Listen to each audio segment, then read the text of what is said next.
শুনছেন রবীন্দ্রনাথ ঠাকুরের লেখা পঞ্চভূত।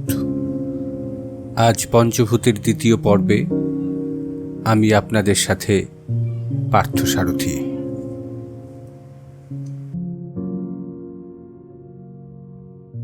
দীপ্তি কহিলেন, মানব জন্মে আমাদের অনেক জিনিস অনর্থক লোকসান হইয়া যায়। কত চিন্তা, কত ভাব, কত ঘটনা প্রবল সুখ দুঃখের ঢেউ তুলিয়া আমাকে প্রতিদিন নানা রূপে বিচলিত করিয়া যায়। তাহাদিগকে যদি লেখায় বদ্ধ করিয়া রাখিতে পারি, তাহা হইলে মনে হয় যেন আমার জীবনের অনেকখানি হাতে রহিল। সুখী হোক, দুঃখই হোক, কাহারও প্রতি একেবারে সম্পূর্ণ দখল ছাড়িতে আমার মন চায় না। ইহার উপরে আমার অনেক কথা বলিবার ছিল, কিন্তু দেখিলাম স্রোতস্বিনী একটা কি বলিবার জন্য ইতস্তত করিতেছে। এমন সময় যদি আমি আমার বক্তৃতা আরম্ভ করি, তাহা হইলে সে তৎক্ষণাৎ নিজের কথাটা ছাড়িয়া দিবে। আমি চুপ করিয়া রহিলাম। কিয়ৎক্ষণ পরে সে বলিল, কি জানি ভাই, আমার তো আরও ওইটাই সর্বাপেক্ষা আপত্তিজনক মনে হয়। প্রতিদিন আমরা যাহা অনুভব করি তাহা প্রতিদিন লিপিবদ্ধ করিতে গেলে তাহার যথাযথ পরিমাণ থাকে না। আমাদের অনেক সুখ দুঃখ, অনেক রাগ দেশ অকস্মাৎ সামান্য কারণে গুরুতর হইয়া দেখা দেয়। হয়তো অনেক দিন যাহা অনায়াসে সহ্য করিয়াছি, একদিন তাহা একেবারে অসহ্য হইয়াছে। যাহা আসলে অপরাধ নহে, একদিন তাহা আমার নিকটে অপরাধ বলিয়া প্রতিভাত হইয়াছে। তুচ্ছ কারণে হয়তো একদিনকার একটা দুঃখ আমার কাছে অনেক মহত্তর দুঃখের অপেক্ষা গুরুতর বলিয়া মনে হইয়াছে। কোনো কারণে আমার মন ভালো নাই বলিয়া আমরা অনেক সময় অন্যের প্রতি অন্যায় বিচার করিয়াছি। তাহার মধ্যে যেটুকু অপরিমিত, যেটুকু অন্যায়, যেটুকু অসত্য, তাহা কালক্রমে আমাদের মন হইতে দূর হইয়া যায়। এইরূপে ক্রমশই জীবনের বাড়াবাড়িগুলি চুকিয়া গিয়া জীবনের মোটামুটিটুকু টিকিয়া যায়। সেইটাই আমার প্রকৃত আমারত্ব। তাহা ছাড়া আমাদের মনে অনেক কথা অর্ধস্ফুট আকারে আসে, যায়, মিলায়। তাহাদের সবগুলিকে অতিস্ফুট করিয়া তুলিলে মনের সুকুমার্য নষ্ট হইয়া যায়। ডায়েরি রাখিতে গেলে একটা কৃত্রিম উপায়ে আমরা জীবনের প্রত্যেক তুচ্ছতাকে বৃহৎ করিয়া তুলি এবং অনেক কচি কথাকে জোর করিয়া ফুটাইতে গিয়া ছিঁড়িয়া অথবা বিকৃত করিয়া ফেলি। সহসা স্রোতস্বিনীর চৈতন্য হইল, কথাটা সে অনেকক্ষণ ধরিয়া এবং কিছু আবেগের সহিত বলিয়াছে। অমনি তাহার কর্ণমূল আরক্তিম হইয়া উঠিল। মুখ ঈষৎ ফিরাইয়া কহিল, কি জানি, আমি ঠিক বলিতে পারি না। আমি ঠিক বুঝিয়াছি কিনা কে জানে। দীপ্তি কখনো কোনো বিষয়ে তিলমাত্র ইতস্তত করে না। সে একটা প্রবল উত্তর দিতে উদ্যত হইয়াছে দেখিয়া আমি কহিলাম, তুমি ঠিক বুঝিয়াছ। আমিও ওই কথাই বলিতে যাইতেছিলাম, কিন্তু অমন ভালো করিয়া বলিতে পারিতাম কিনা সন্দেহ। শ্রীমতী দীপ্তির এই কথা মনে রাখা উচিত। বাড়িতে গেলে ছাড়িতে হয়, অর্জন করিতে গেলে ব্যয় করিতে হয়। জীবন হইতে প্রতিদিন অনেক ভুলিয়া, অনেক ফেলিয়া, অনেক বিলাইয়া তবে আমরা অগ্রসর হইতে পারি। কি হইবে প্রত্যেক তুচ্ছদ্রব্য মাথায় তুলিয়া, প্রত্যেক ছিন্নখণ্ড পুঁটলিতে পুড়িয়া, জীবনের প্রতিদিন প্রতি মুহূর্ত পশ্চাতে টানিয়া লইয়া? প্রত্যেক কথা, প্রত্যেক ভাব, প্রত্যেক ঘটনার উপর যে ব্যক্তি বুক দিয়া চাপিয়া পড়ে, সে অতি হতভাগ্য। দীপ্তি মৌখিক হাস্য হাসিয়া করজোরে কহিল, আমার ঘাট হইয়াছে। তোমাকে ডায়েরি লিখিতে বলিয়াছিলাম, এমন কাজ আর কখনো করিব না। সমীর বিচলিত হইয়া কহিল, অমন কথা বলিতে আছে? পৃথিবীতে অপরাধ স্বীকার করা মহাভ্রম। আমরা মনে করি দোষ স্বীকার করিলে বিচারক দোষ কম করিয়া দেখে। তাহা নয় হে। অন্য লোককে বিচার করিবার এবং ভর্ৎসনা করিবার সুখ একটা দুর্লভ সুখ। তুমি নিজের দোষ নিজে যতই বাড়াইয়া বলো না কেন, কঠিন বিচারক সেটাকে ততই চাপিয়া ধরিয়া সুখ পায়। আমি কোন পথ অবলম্বন করিব ভাবিতেছিলাম, এখন স্থির করিতেছি ডায়েরি লিখিব। আমি কহিলাম, মুখে যাহার কাছে তর্কে হারি, লিখিয়া তাহার প্রতিশোধ না নিলে চলে না। আমি আগে থাকিতেই বলিয়া রাখিতেছি, তোমার কাছে যত উপদ্রব এবং পরাভব সহ্য করিয়াছি, এবারে তাহার প্রতিফল দিব। সর্বসহিষ্ণু ক্ষিতি সন্তুষ্ট চিত্তে কহিল, তথাস্তু। বোম কোনো কথা না বলিয়া ক্ষণকালের জন্য ঈষৎ হাসিল। তাহার সুগভীর অর্থ আমি এ পর্যন্ত বুঝিতে পারি নাই। সৌন্দর্যের সম্বন্ধ। বর্ষায় নদী ছাপিয়া ক্ষেতের মধ্যে জল প্রবেশ করিয়াছে। আমাদের বোট অর্ধমগ্ন ধানের উপর দিয়া সরসর করিতে করিতে চলিয়াছে।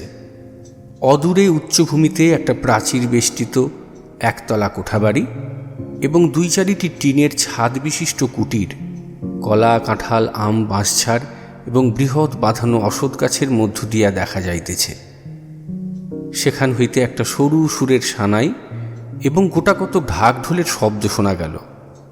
সানাই অত্যন্ত বেসুরে একটা মেঠো রাগিনীর আরম্ভ অংশ বারংবার ফিরিয়া ফিরিয়া নিষ্ঠুরভাবে বাজাইতেছে এবং ঢাক ঢোলগুলো যেন অকস্মাৎ বিনা কারণে খেপিয়া উঠিয়া বায়ুরাজ্য লণ্ডভণ্ড করিতে উদ্যত হইয়াছে।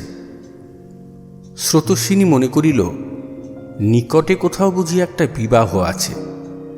একান্ত কৌতূহল ভরে বাতায়ন হইতে মুখ বাহির করিয়া তরু সমাচ্ছন্ন তীরের দিকে উৎসুক দৃষ্টি চালনা করিল।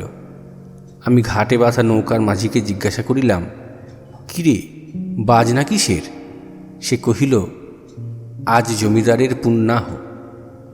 পুণ্যাহ বলিতে বিবাহ বুঝায় না শুনিয়া স্রোতস্বিনী কিছু ক্ষুণ্ণ হইল।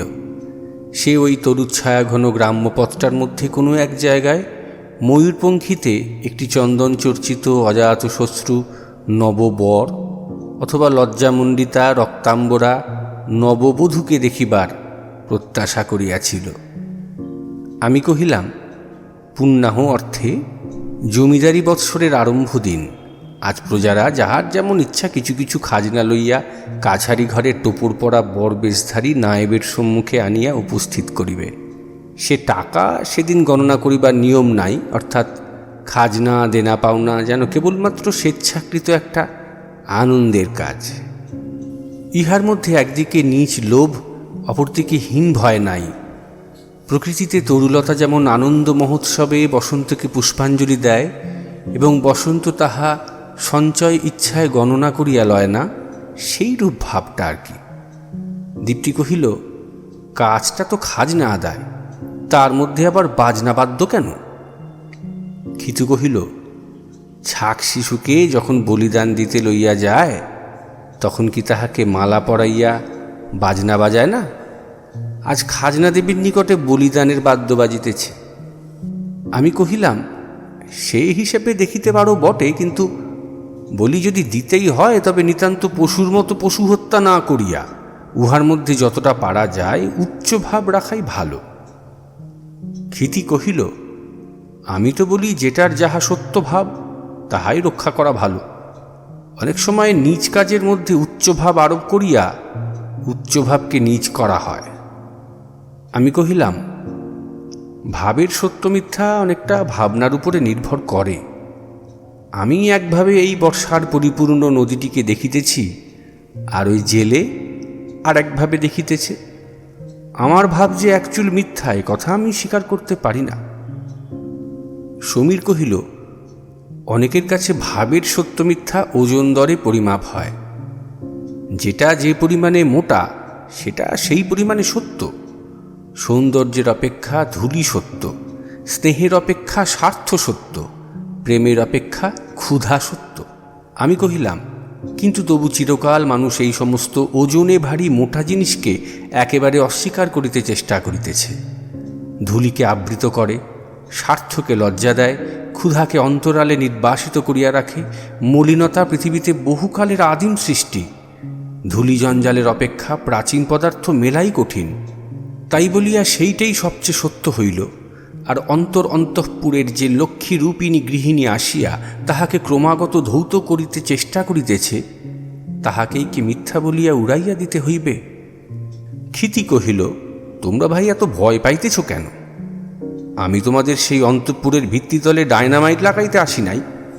কিন্তু একটু ঠান্ডা হইয়া বলো দেখি, পুণ্যাহের দিন ওই বেসুরো সানাইটা বাজাইয়া পৃথিবীর কি সংশোধন করা হয়? সঙ্গীত কলা তো নহেই। সমীর কহিল, ও আর কিছুই নহে, একটা সুর ধরাইয়া দেওয়া। সংবৎসরের বিবিধ পদস্খলন এবং ছন্দপতনের পর পুনর্বার সোমের কাছে আসিয়া একবার ধোঁয়ায় আনিয়া ফেলা। সংসারের স্বার্থ কোলাহলের মাঝে মাঝে একটা পঞ্চম সুর সংযোগ করিয়া দিলে নিদেন ক্ষণকালের জন্য পৃথিবীর শ্রী ফিরিয়া যায়। হঠাৎ হাটের মধ্যে গৃহের শোভা আসিয়া আবির্ভূত হয়। কেনাবেচার উপরে ভালোবাসার স্নিগ্ধ দৃষ্টি চন্দ্রালোকের ন্যায় নিপতিত হইয়া তাহার শুষ্ক কঠোরতা দূর করিয়া দেয়। যাহা হইয়া থাকে পৃথিবীতে তাহা চিৎকার স্বরে হইতেছে, আর যাহা হওয়া উচিত তাহা মাঝে মাঝে এক একদিন আসিয়া মাঝখানে বসিয়া সুকোমল সুন্দর সুরে সুর দিতেছে, এবং তখনকার মতো সমস্ত চিৎকার স্বর নরম হইয়া আসিয়া সেই সুরের সহিত আপনাকে মিলাইয়া লইতেছে। পুণ্যাহ সেই সঙ্গীতের দিন। আমি কহিলাম, উৎসব মাত্রই তাই। মানুষ প্রতিদিন যেভাবে কাজ করে, এক একদিন তাহার উল্টা ভাব আপনাকে সরিয়া লইতে চেষ্টা করে। প্রতিদিন উপার্জন করে, একদিন খরচ করে। প্রতিদিন দ্বার রুদ্ধ করিয়া রাখে, একদিন দ্বার উন্মুক্ত করিয়া দেয়। প্রতিদিন গৃহের মধ্যে আমিই গৃহকর্তা, আর একদিন আমি সকলের সেবায় নিযুক্ত। সেই দিন শুভ দিন, আনন্দের দিন, সেই দিনই উৎসব, সেই দিন সংবৎসরের আদর্শ। সেদিন ফুলের মালা, স্ফটিকের প্রদীপ, শোভন ভূষণ এবং দূরে একটি বাঁশি বাজিয়া বলিতে থাকে, আজিকার এই সুরই যথার্থ সুর, আর সমস্তই বেসুরা। বুঝিতে পারি আমরা মানুষে মানুষে হৃদয়ে হৃদয়ে মিলিত হইয়া আনন্দ করিতে আসিয়াছিলাম, কিন্তু প্রতিদিনের দৈন্যবশত তাহা পারিয়া উঠে না। যেদিন পারি সেই দিনই প্রধান দিন। সমীর কহিল, সংসারে দৈন্যের শেষ নাই। সেদিক হইতে দেখিতে গেলে মানব জীবনটা অত্যন্ত শীর্ণ, শূন্য, শ্রীহীন রূপে চক্ষে পড়ে। মানবাত্মা জিনিসটা যতই উচ্চ হোক না কেন, দুই বেলা দুই মুষ্টি তণ্ডুল সংগ্রহ করিতেই হইবে। একখণ্ড বস্ত্র না হইলে সে মাটিতে মিশাইয়া যায়। এদিকে আপনাকে অবিনাশী অনন্ত বলিয়া বিশ্বাস করে, ওদিকে যেদিন নস্যের ডিবেটা হারাইয়া যায় সেদিন আকাশ বিদীর্ণ করিয়া ফেলে। যেমন করিয়াই হোক প্রতিদিন তাহাকে আহার বিহার, কেনা বেচা, দর দাম, মারামারি, ঠেলাঠেলি করিতেই হয়। সেজন্য সে লজ্জিত। এই কারণে সে এই শুষ্ক ধূলিময় লোকাকীর্ণ হাটবাজারের ইতরতা ঢাকিবার জন্য সর্বদা প্রয়াস পায়। আহারে বিহারে, আদানে প্রদানে আত্মা আপনার সৌন্দর্য বিভা বিস্তার করিবার চেষ্টা করিতে থাকে। সে আপনার আবশ্যকের সহিত আপনার মহত্বের সুন্দর সামঞ্জস্য সাধন করিয়া লইতে চায়। আমি কহিলাম, তাহারই প্রমাণ এই পুণ্যাহের বাঁশি। একজনের ভূমি আর একজন তাহারই মূল্য দিতেছে। এই শুষ্ক চুক্তির মধ্যে লজ্জিত মানবাত্মা একটি ভাবের সৌন্দর্য প্রয়োগ করিতে চাহে। উভয়ের মধ্যে একটি আত্মীয় সম্পর্ক বাঁধিয়া দিতে ইচ্ছা করে। বুঝাইতে চাহে, ইহা চুক্তি নহে, ইহার মধ্যে একটি প্রেমের স্বাধীনতা আছে। রাজা প্রজা ভাবের সম্বন্ধ, আদান প্রদান হৃদয়ের কর্তব্য। খাজনার টাকার সহিত রাগরাগিনীর কোনো যোগ নাই। খাজাঞ্চিখানা নহবত বাজাইবার স্থান নহে, কিন্তু যেখানে এই ভাবের সম্পর্ক আসিয়া দাঁড়াইল, অমনি সেখানেই বাঁশি তাহাকে আহ্বান করে, রাগিনী তাহাকে প্রকাশ করে, সৌন্দর্য তাহার সহচর। গ্রামের বাঁশি যথাসাধ্য প্রকাশ করিতে চেষ্টা করিতেছে, আজ আমাদের পুণ্যদিন, আজ আমাদের রাজা প্রজার মিলন। জমিদারি কাছারিতেও মানবাত্মা আপন প্রবেশপথ নির্মাণের চেষ্টা করিতেছে। সেখানেও একখানা ভাবের আসন পাতিয়া রাখিয়াছে। স্রোতস্বিনী আপনার মনে ভাবিতে ভাবিতে কহিল, আমার বোধ হয় ইহাতে যে কেবল সংসারের সৌন্দর্য বৃদ্ধি করে তাহা নহে, যথার্থ দুঃখভার লাঘব করে।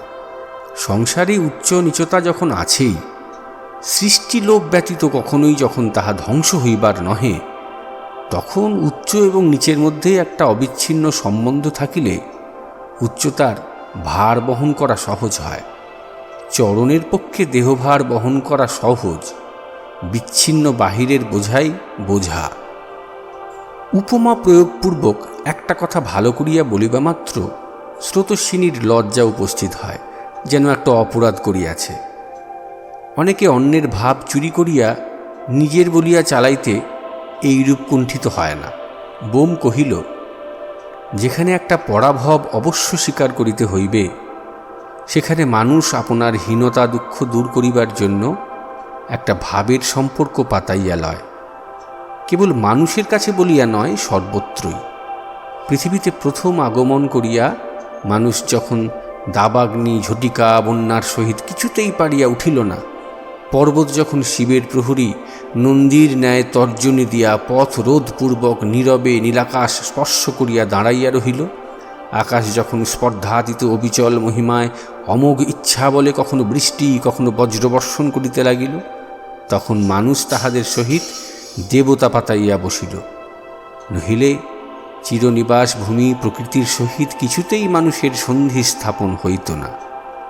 অজ্ঞাত শক্তি প্রকৃতিতে যখন যে ভক্তিভাবে পরিপূর্ণ করিয়া ফেলিল, তখনই মানবাত্মা তাহার মধ্যে গৌরবের সহিত বাস করিতে পারিল। ক্ষিতি কহিল, মানবাত্মা কোনো মতে আপনার গৌরব রক্ষা করিবার জন্য নানা প্রকার কৌশল করিয়া থাকে, সন্দেহ নাই। রাজা যখন যথেচ্ছাচার করে, কিছুতেই তাহার হাত হইতে নিষ্কৃতি নাই। তখন প্রজা তাহাকে দেবতা গড়িয়া হীনতা দুঃখ বিস্তৃত হইবার চেষ্টা করে। পুরুষ যখন সবল এবং একাধিপত্য করিতে সক্ষম, তখন অসহায় স্ত্রী তাহাকে দেবতা দাঁড় করাইয়া তাহার স্বার্থপর নিষ্ঠুর অত্যাচার কথঞ্চিত গৌরবের সহিত বহন করিতে চেষ্টা করে। এ কথা স্বীকার করি বটে, মানুষের যদি এইরূপ ভাবের দ্বারা অভাব ঢাকিবার ক্ষমতা না থাকিত, এতদিন সে পশুর অধম হইয়া যাইত। স্রোতস্বিনী ঈষৎ ব্যথিতভাবে কহিল, মানুষ যে কেবল অগত্যা এইরূপ আত্মপ্রতারণা করে তাহা নহে, যেখানে আমরা কোনরূপে অভিভূত নহি, বরং আমরাই যেখানে সবল পক্ষ, সেখানেও আত্মীয়তা স্থাপনের একটা চেষ্টা দেখিতে পাওয়া যায়। গাভীকে আমাদের দেশের লোক মা বলিয়া ভগবতী বলিয়া পূজা করে কেন? সে তো অসহায় পশু মাত্র। পীড়ন করিলে তাড়না করিলে তাহার হইয়া দুকথা বলিবার কেহ নাই। আমরা বলিষ্ঠ, সে দুর্বল। আমরা মানুষ, সে পশু। কিন্তু আমাদের সেই শ্রেষ্ঠতাই আমরা গোপন করিবার চেষ্টা করিতেছি। যখন তাহার নিকট হইতে উপকার গ্রহণ করিতেছি, তখন যে সেটা বলপূর্বক করিতেছি কেবল আমরা সক্ষম এবং সে নিরুপায় বলিয়াই করিতেছি, আমাদের অন্তরাত্মা সে কথা স্বীকার করিতে চাহে না। সেই উপকারিণী পরম ধৈর্যবতী প্রশান্তা পশুমাতাকে মা বলিয়া তবেই ইহার দুগ্ধপান করিয়া যথার্থ তৃপ্তি অনুভব করে। মানুষের সহিত পশুর একটি ভাবের সম্পর্ক, একটি সৌন্দর্যের সম্বন্ধ স্থাপন করিয়া তবেই তাহার সৃজন চেষ্টা বিশ্রাম লাভ করে। বোম গম্ভীরভাবে কহিল, তুমি খুব একটা বড় কথা কহিয়াছ। শুনিয়া স্রোতস্বিনী চমকিয়া উঠিল। এমন দুষ্কর্ম কখন করিল সে জানিতে পারে নাই। এই অজ্ঞানকৃত অপরাধের জন্য সলজ্জ সংকুচিতভাবে সে নীরবে মার্জনা প্রার্থনা করিল। বোম কহিল, ওই যে আত্মার সৃজন চেষ্টার কথা উল্লেখ করিয়াছ, উহার সম্বন্ধে অনেক কথা আছে। মাকড়সা যেমন মাঝখানে থাকিয়া চারিদিকে জাল প্রসারিত করিতে থাকে, আমাদের কেন্দ্রবাসী আত্মা সেইরূপ চারিদিকের সহিত আত্মীয়তা বন্ধন স্থাপনের জন্য ব্যস্ত আছে। সে ক্রমাগতই বিসদৃশ সদৃশ দূরকে নিকট, পরকে আপনার করিতেছে। বসিয়া বসিয়া আত্মপরের মধ্যে সহস্র সেতু নির্মাণ করিতেছে। ওই যে আমরা যাহাকে সৌন্দর্য বলি, সেটা তাহার নিজের সৃষ্টি। সৌন্দর্য আত্মার সহিত জড়ের মাঝখানের সেতু। বস্তু কেবল পিণ্ড মাত্র। আমরা তাহা হইতে আহার গ্রহণ করি, তাহাতে বাস করি, তাহার নিকট হইতে আঘাতপ্রাপ্ত হই। তাহাকে যদি পর বলিয়া দেখিতাম, তবে বস্তু সমষ্টির মতো এমন পর আর কি আছে? কিন্তু আত্মার কার্য আত্মীয়তা করা। সে মাঝখানে একটি সৌন্দর্য পাতাইয়া বসিল। সে যখন জড়কে বলিল সুন্দর, তখন সেও জড়ের অন্তরে প্রবেশ করিল। জড়ও তাহার অন্তরে আশ্রয় গ্রহণ করিল। সেদিন বড়ই পুলকের সঞ্চার হইল। এই সেতু নির্মাণের কাজ এখনও চলিতেছে। কবির প্রধান গৌরব ইহাই। পৃথিবীতে চারিদিকের সহিত সে আমাদের পুরাতন সম্বন্ধ দৃঢ় ও নব নব সম্বন্ধ আবিষ্কার করিতেছে। প্রতিদিন পর পৃথিবীকে আপনার এবং জড় পৃথিবীকে আত্মার বাসযোগ্য করিতেছে। বলা বাহুল্য, প্রচলিত ভাষায় যাহাকে জড় বলে, আমিও তাহাকে জড় বলিতেছি। জড়ের জড়ত্ব সম্বন্ধে আমার মতামত ব্যক্ত করিতে বসিলে উপস্থিত সভায় সচেতন পদার্থের মধ্যে আমি একামাত্র অবশিষ্ট থাকিব। সমীর বোমের কথায় বিশেষ মনোযোগ না করিয়া কহিল, স্রোতস্বিনী কেবল গাভীর দৃষ্টান্ত দিয়াছেন, কিন্তু আমাদের দেশে এ সম্বন্ধে দৃষ্টান্তের অভাব নাই। সেদিন যখন দেখিলাম এক ব্যক্তি রৌদ্রে তাতিয়া পুড়িয়া আসিয়া মাথা হইতে একটা কেরোসিনের তেলের শূন্য টিন পাত্র কুলে নামাইয়া মা গো বলিয়া জলে ঝাঁপ দিয়া পড়িল, মনে বড় একটু লাগিল।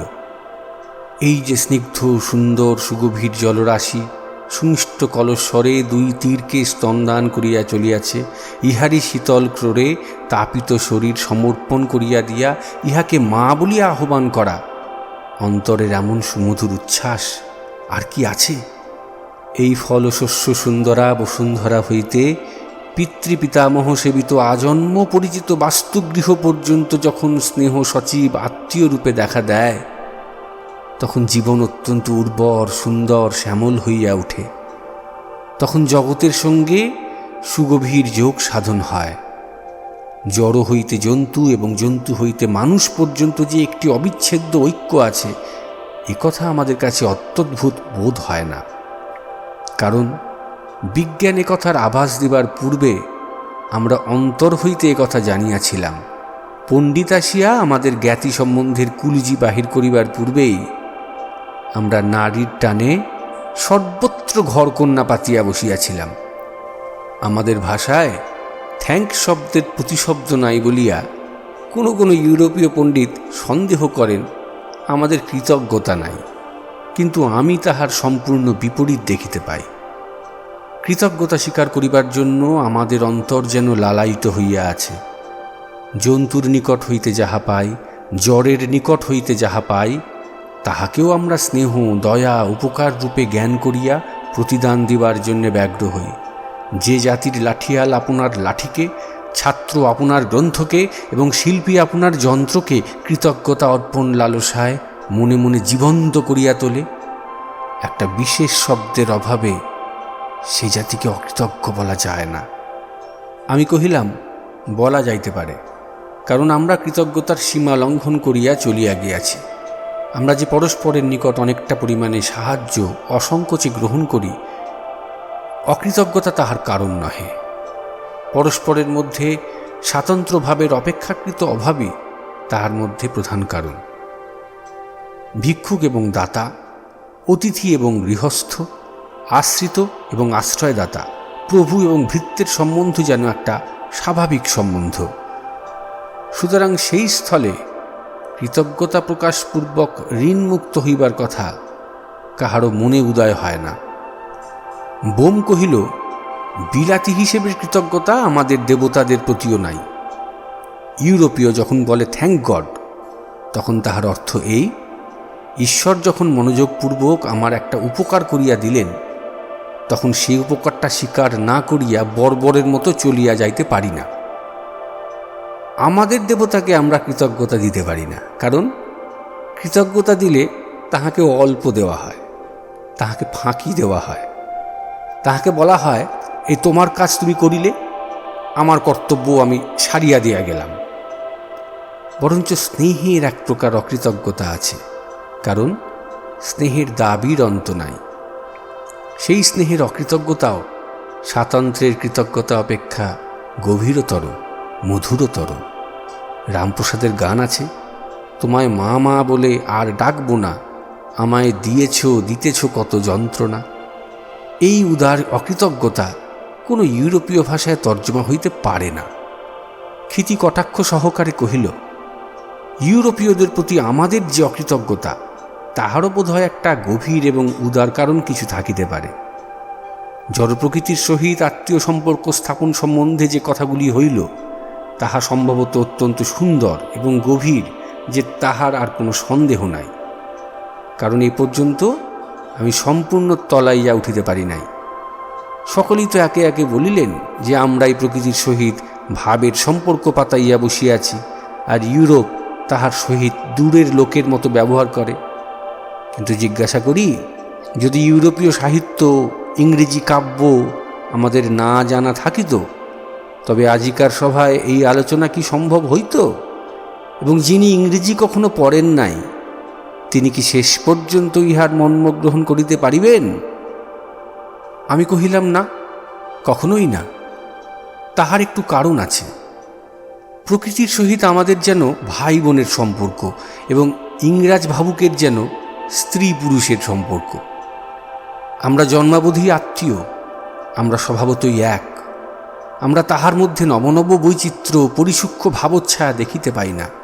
এক প্রকার অন্ধ অচেতন স্নেহে মাখামাখি করিয়া থাকি। আর ইংরাজ প্রকৃতির বাহির হইতে অন্তরে প্রবেশ করিয়াছে। সে আপনার স্বাতন্ত্র্য রক্ষা করিয়াছে বলিয়াই তাহার পরিচয় এমন অভিনব, আনন্দময়, তাহার মিলন এমন প্রগাঢ়তর। সেও নববধূর ন্যায় প্রকৃতিকে আয়ত্ত করিবার চেষ্টা করিতেছে। প্রকৃতিও তাহার মনোহরণের জন্য আপনার নিগূঢ় সৌন্দর্য উদ্ঘাটিত করিতেছে। সে প্রথমে প্রকৃতিকে জড় বলিয়া জানিত। হঠাৎ একদিন যেন যৌবনারম্ভে তাহার প্রতি দৃষ্টিক্ষেপ করিয়া তাহার অনির্বচনীয় অপরিমেয় আধ্যাত্মিক সৌন্দর্য আবিষ্কার করিয়াছে। আমরা আবিষ্কার করি নাই, কারণ আমরা সন্দেহও করি নাই, প্রশ্নও করি নাই। আত্মা অন্য আত্মার সংঘর্ষে তবেই আপনাকে সম্পূর্ণরূপে অনুভব করিতে পারে, তবেই সে মিলনের আধ্যাত্মিকতা পরিপূর্ণ মাত্রায় মন্থিত হইয়া ওঠে। একাকার হইয়া থাকা কিছু না থাকার ঠিক পরেই। কোনো একজন ইংরাজ কবি লিখিয়াছিলেন, ঈশ্বর আপনারই পিতৃ অংশ এবং মাতৃ অংশকে স্ত্রী পুরুষ রূপে পৃথিবীতে ভাগ করিয়া দিয়াছেন। সেই দুই বিচ্ছিন্ন অংশ এক হইবার জন্য পরস্পরের প্রতি এমন অনিবার্য আনন্দে আকৃষ্ট হইতেছে। কিন্তু এই বিচ্ছেদটি না হইলে পরস্পরের মধ্যে এমন প্রগাঢ় পরিচয় হইত না। ঐক্য অপেক্ষা মিলনেই আধ্যাত্মিকতা অধিক। আমরা পৃথিবীকে, নদীকে মা বলি। আমরা ছায়াময় বট অশ্বত্থকে পূজা করি। আমরা প্রস্তর পাষাণকে সজীব করিয়া দেখি, কিন্তু আত্মার মধ্যে তাহার আধ্যাত্মিকতা অনুভব করি না, বরং আধ্যাত্মিকতাকে বাস্তবিক করিয়া তুলি। আমরা তাহাতে মনঃকল্পিত মূর্তি আরোপ করি। আমরা তাহার নিকট সুখ, সম্পদ, সফলতা প্রার্থনা করি। কিন্তু আধ্যাত্মিক সম্পর্ক কেবলমাত্র সৌন্দর্য, কেবলমাত্র আনন্দের সম্পর্ক। তাহা সুবিধা অসুবিধা, সঞ্চয় অপচয়ের সম্পর্ক নহে। স্নেহ সৌন্দর্য প্রবাহিনী জাহ্নবী যখন আত্মার আনন্দ দান করে, তখনই সে আধ্যাত্মিক। কিন্তু যখনই তাহাকে মূর্তি বিশেষে নিবদ্ধ করিয়া তাহার নিকট হইতে ইহকাল অথবা পরকালের কোনো বিশেষ সুবিধা প্রার্থনা করি, তখন তাহা সৌন্দর্যহীন মোহ, অন্ধ অজ্ঞানতা মাত্র। তখনই আমরা দেবতাকে পুত্তলিকা করিয়া দিই। ইহকালের সম্পদ এবং পরকালের পুণ্য, হে জাহ্নবী, আমি তোমার নিকট চাহি না, এবং চাহিলেও পাইব না। কিন্তু শৈশবকাল হইতে জীবনের কতদিন সূর্যোদয় এবং সূর্যাস্তে, কৃষ্ণপক্ষের অর্ধচন্দ্র আলোকে, ঘনবর্ষার মেঘ শ্যামল মধ্যাহ্নে আমার অন্তরাত্মাকে যে এক অবর্ণনীয় অলৌকিক পুলকে পরিপূর্ণ করিয়া দিয়াছ, সেই আমার দুর্লভ জীবনের আনন্দ সঞ্চয়গুলি যেন জন্ম জন্মান্তরের অক্ষয় হইয়া থাকে। পৃথিবী হইতে সমস্ত জীবন যে নিরুপম সৌন্দর্য চয়ন করিতে পারিয়াছি, যাইবার সময় যেন একখানি পূর্ণ শতদলের মতো সেটি হাতে করিয়া লইয়া যাইতে পারি। এবং যদি আমার প্রিয়তমের সহিত সাক্ষাৎ হয়, তবে তাহার কলপল্লবে সমর্পণ করিয়া দিয়া একটিবারের মানব জন্ম কৃতার্থ করিতে পারি।